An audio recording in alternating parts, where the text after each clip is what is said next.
प्रश्न 8, ऊंचाई 2.4 सेंटीमीटर और व्यास 1.4 सेंटीमीटर वाले एक ठोस बेलन में से ऐसी ऊंचाई और इसी व्यास वाला एक शंक्वाकार खोल काट लिया गया है। शेष बचे ठोस का निकटतम वर्ग सेंटीमीटर तक पृष्ठीय क्षेत्रफल ज्ञात कीजिए।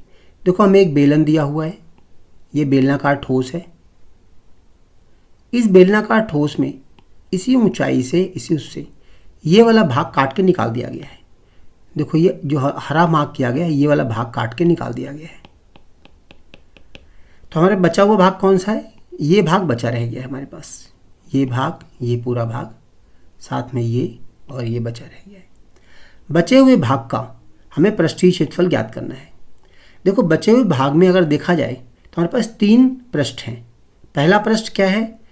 इसका जो ये है, ये वाला भाग जो गोल भाग है, ये बेलन का ये वाला भाग, ये बाहरी भाग, क्योंकि काट के तो अंदर से निकाला गया है ना, ये बाहरी भाग तुम्हें दिखाई दे रहा होगा ये, क्योंकि ठोस था ये। तो हमारे पास 3 सरफेस है। एक तो ये वाला भाग जिसका पृष्ठीय क्षेत्रफल 2πr(h) है।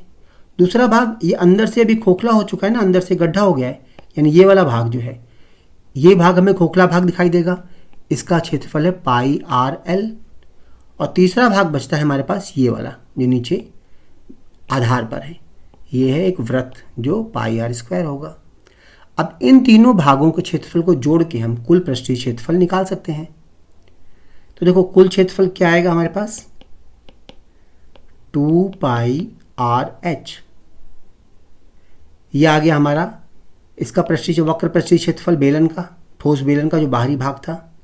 फिर πrl, ऊपर से देखने पे जो गड्ढा दिख रहा है हमें, उसका क्षेत्रफल, और साथ में आधार का क्षेत्रफल πr²। अब इसमें मान रखते हैं हम 2 गुणा में 22/7 गुणा में r।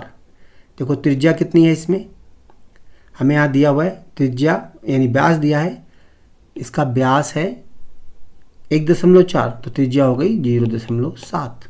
तो यहाँ 0.7 गुणा ऊंचाई हमारे पास 2.4 है।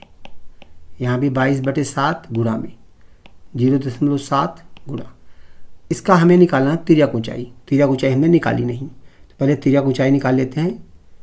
L बराबर r का वर्ग प्लस h का वर्ग। r हमारा है 0.7 का वर्ग और h है इसकी ऊंचाई 2.4 का वर्ग। तो यह आ जाएगा 0.7 का वर्ग हो गया 7 × 49, 49 आ गया ये, और 24 का वर्ग 576, ये आ गया 576। दोनों को जोड़ देंगे हम, इनको जोड़ के देखो क्या आएगा, 9 6 15, 5 आ गया, 7 4 11, 1 12 और 5 1 6, 625 मतलब 2.5। तो यहाँ पे तिर्यक ऊंचाई आएगी 2.5। और इसके बाद πr², पाई मतलब 22/7, r 0.7 गुणा में 0.7।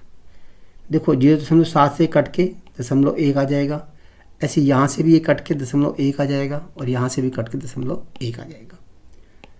अब इन तीनों को हल करते हैं हम, इन तीनों को आपस में गुणा कर लेंगे हम, और गुणा करके हमारे पास इनका मान आ जाएगा। तो ये आएगा 10.56।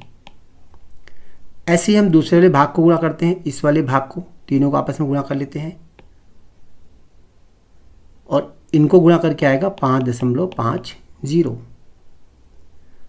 और तीसरे भाग को अगर हम करते हैं तो ये आएगा 1.54, इतने सेंटीमीटर स्क्वायर। अब इन तीनों को जोड़ लेते हैं। देखो 4 0 6, 4 6 10 आ गया, 5 और 5 10, 5 15, 1 16, दशमलव यहाँ लगा दिया, 2 के बाद दशमलव था, 1 और 5 6, 6 और 10 16 और 1 17, 17.6 सेंटीमीटर का वर्ग। ये इसका कुल पृष्ठीय क्षेत्रफल आ गया।